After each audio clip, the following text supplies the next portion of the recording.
కుర్రో కుర్రు కొండదేవత అమ్మ పలుకు జగతంబ పలుకు సమ్మక్క పలుకు సారలమ్మ పలుకు వనదేవత పలుకు ఓం శక్తి అంబవారు కలకత్తా కాళీ మద్రాసు మారియమ్మ ఓం శక్తి అంబవారు మద్రాసు మారియమ్మ తల్లి జాయ్ కుర్రో కుర్రు కొండదేవత అమ్మవారు వెలుగు.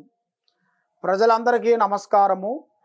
ఈ నూతన సంవత్సరం 2024 ఈ నూతన సంవత్సరమున ప్రజలందరికీ ఆరోగ్యాలు మనశ్శాంతి ఆరోగ్యము విద్య ఉద్యోగము ఫలితాలు అన్ని విధానాలుగా శుభ ఫలితాలు కలగాలని మనస్ఫూర్తిగా కోరుకుంటూ మీ బిఎల్ శ్రీనివాసరాజు గారు కోరుకుంటూ మనస్ఫూర్తిగా మీకు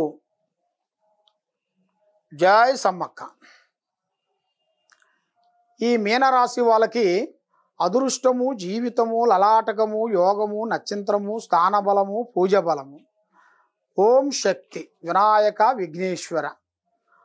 జాతక ఫలితములో చూసుకుంటే ఆదాయములో 11, ఖర్చులో 5, రాజపూజిత 2, అవమానాలు 4.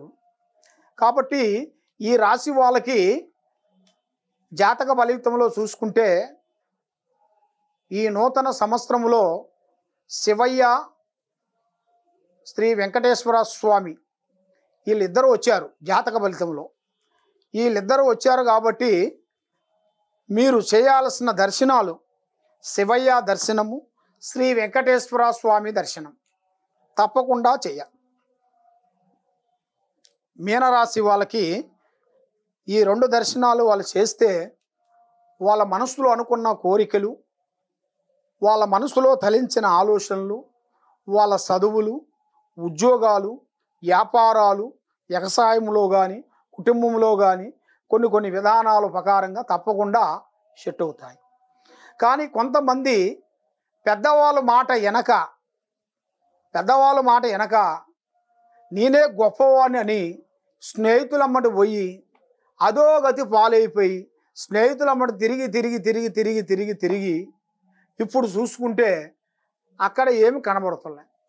అప్పటికి పెద్దవాళ్ళు చెబుతారు, స్వామి అలా పోవద్దు నాయన, ఇలా ఉండు అని చెబితే అబ్బే నాకు అది పెద్దగా ఉండదు, నాకు స్నేహమే కావాలి, స్నేహమే జీవితం, స్నేహమే శాశ్వతం అని కొంతమంది మూర్ఖులు ఉంటారు కదా.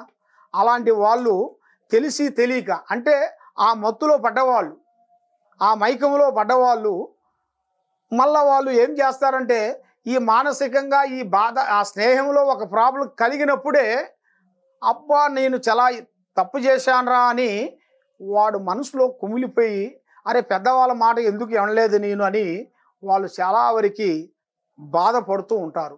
కాబట్టి మీరు ఏమి బాధపడాల్సిన పనేం లేదు, ఏమి ఒకళ్ళ వల్ల మీరు ఇబ్బంది పాలు పడాల్సిన పనేం లేదు. కాబట్టి తన ధైర్యమే తనకు రక్ష, తన కోపమే తన శత్రువు.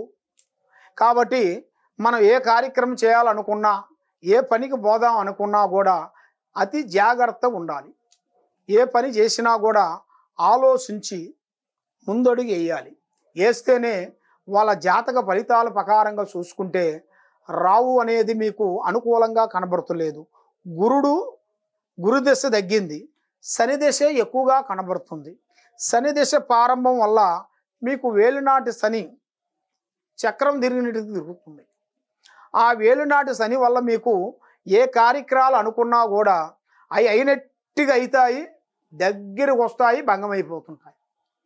మరి ఎందువల్ల అవుతున్నాయి ఏమిటా అని తెలుసుకోవాలని చాలామందికి మనసులో సందేహాలు ఉన్నాయి. కాబట్టి మీకు ఎలాంటి సందేహాలు ఉన్నా కూడా మీ జాతక బలాన్ని మాకు పంపిస్తే మీ జాతక బలంలో చూసి చక్రం వేసి చూసి చెప్పగలుగుతాం. లేదు మా జాతక బలం మాకు పెద్దవాళ్ళు రాయలేదు స్వామి అంటే మీ పేరు మీ వయసు మీ గోత్రము మాకు వాట్సాప్ చేయగలిగితే మీ పేరు బలాన్ని పెట్టి మీ జాతక బలం ఎంతవరకు వచ్చిందా అని మీ జాతక చక్రం వేసి మీ రావు దశ ఎంతవరకు ఉంది, మీ కుది దశ ఎంతవరకు ఉంది, మీ గురుడు ఎంతవరకు ఉన్నాడు, మీ కేతువు ఎంతవరకు ఉన్నాడు అనేది చూసి మీ స్థితిగతులను చూసి జాతక బలాన్ని పెట్టి మేము చక్రం వేసి చూసి చెప్పగలుగుతాము. కాబట్టి ఇప్పుడు మీకు ఈ కొత్త సంవత్సరం వచ్చేసింది. ఈ 2024 ఈ జనవరి ఫిబ్రవరి మార్చి ఈ 3 నెలల లోపులో మీకు ఊహించని అదృష్ట లక్ అనేది మీకు తగలబోతుంది. మీరు ఊహించని కొన్ని మనం ఆలోచిస్తాము, కొన్ని మనం ఊహించం. ఊహించని కొన్ని ఎదురవుతాయి. ఒక స్నేహ ధర్మంలో కానీ, ఫ్రెండ్షిప్ రూపంలో కానీ, స్త్రీ రూపంలో కానీ, భార్య రూపంలో కానీ, అన్నదమ్ముల రూపంలో కానీ, ఒక భూమి రూపంలో కానీ మీకు బంగారం దొరికే ప్రాప్తి అనేది కనపడే యోగం కనపడుతుంది. అది మీరు ఊహించండి వస్తుంది. కాబట్టి మరి మీరు ఎవరు పడితే వాళ్ళని నమ్మితే పని జరగదు. ఏదైనా ఒకరిని నమ్మాలన్నా, ఒక పని చేయాలన్నా, ఒక కార్యక్రమం చేయాలన్నా, ఒకటి తలింపు చేసి వెళ్ళాలన్నా కూడా మనం అతి ఆలోచించేసి వెనక ముందు 10 విధానాలుగా ఆలోచించాలి. 10 విధానాలుగా ఆలోచించి మనం ముందుకు వెళ్తేనే తప్పకుండా మెయిన్గా మనకు చేయాల్సిన విషయం ఏమిటంటే, మనకి ఎన్ని తెలిసినా కూడా పెద్దవాళ్ళ డైరెక్షన్ తీసుకోవాలి, పెద్దవాళ్ళని గౌరవించాలి, వృద్ధులకి సహకారం చేయాలి, వాళ్ళని హెల్పింగ్ చేయాలి. కాబట్టి మనం చేసిన ఒక ధర్మము, ఆ ధర్మము మనకి లైఫ్ లాంగ్ వరకు ఆ భగవంతుడు మన కుటుంబానికి ఏదో ఒక మంచి రూపంలో మనకి పంపిస్తాడు. మనం చేసిన ఒక పుణ్యము, మనం చేసిన ఒక ధర్మము అది మనం చెప్పుకునేది కాదు. మనం ఒక ధర్మం చేసామంటే పలాందుకుని మనం ధర్మం చేసామని చెప్పుకోవాల్సిన పని లేదు. ఆ ధర్మమే మనకి ఏదో ఒక రూపంలో కాపాడుతుంది. అన్నిటికన్నా అన్నదానం చాలా గొప్పది. కాబట్టి మనం ఎన్నెన్నో గుళ్ళకి వెళ్తుంటాము, ఎన్నెన్నో పూజలు చేస్తుంటాము, ఎక్కడెక్కడ ఏదేదో చేస్తుంటాము. కాబట్టి మనకు తోసిందంత వరకు ముఖ్యంగా మనం చేయాల్సింది అన్నదానం చాలా గొప్పది. ఆ అన్నదానాన్ని మనం చేయాలి. ఆ అన్నదానాన్ని మనం చేస్తేనే చాలా వరకు, అంటే మనకు ఉన్న దాంట్లోనే మనమే వేలు లక్షలు ఇవ్వాల్సిన పని లేదు. మన దగ్గర ఉన్న దాంట్లో మనకు కలిగింది అన్నదానానికి సహకారం చేస్తే మీకు మహా పుణ్యము నాయన, మీకు మహా మంచి జరుగుతుంది, మీకు మంచి జరుగుతుంది. కాబట్టి మీ జాతక బలంలో చూసుకుంటే ఇప్పుడు అంత డెవలప్మెంట్ లేదు, మీ జాతకంలో అంత డౌన్గా లేదు. కాబట్టి మీ జాతక బలంలో చూసుకుంటే నరదిష్టి ప్రభావము 11% కనబడుతుంది. నరదిష్టి ప్రభావంతో పాటు మీకు స్నేహధర్మంలో, ఫ్రెండ్షిప్ రూపంలో కూడా కొంచెం ప్రాబ్లాలు కొన్ని కనబడుతున్నాయి. కాబట్టి ఎవరు పడితే వాళ్ళని నమ్మొద్దండి. స్త్రీలని కొంచెం చాలా జాగ్రత్తగా ఆలోచించండి. మీరు నమ్ముకున్న స్త్రీ వల్ల మీకు ఇబ్బందులు అయ్యే మార్గాలు కొన్ని కనబడుతున్నాయి.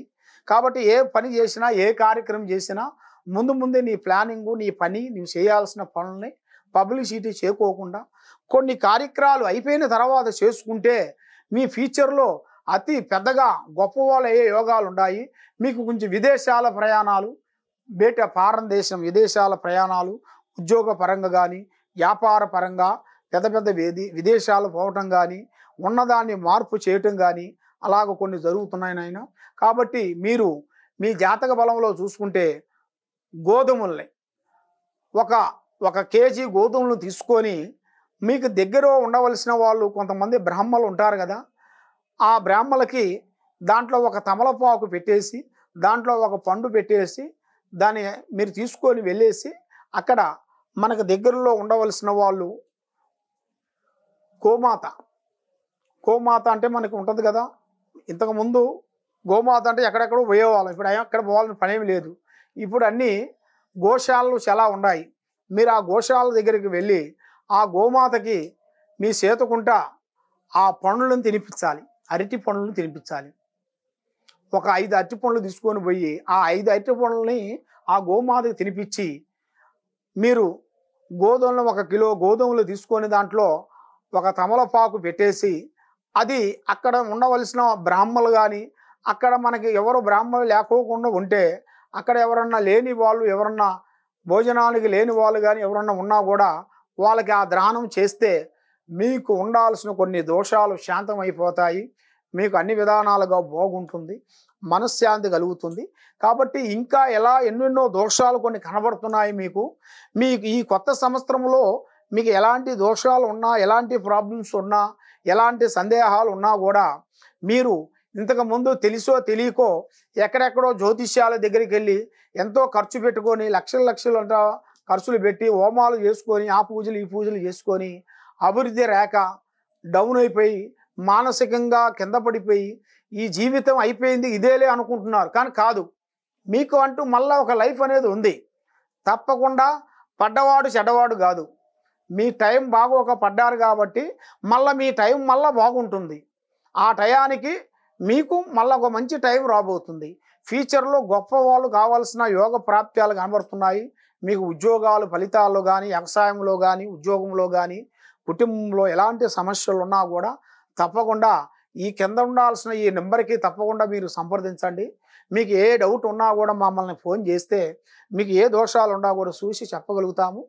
మీ పేరు, వయసు, గోత్రనామం మాకు పంపిస్తే మీ జాతక చక్రం వేసి అన్నీ చూసి మేము చెప్పగలుగుతాము.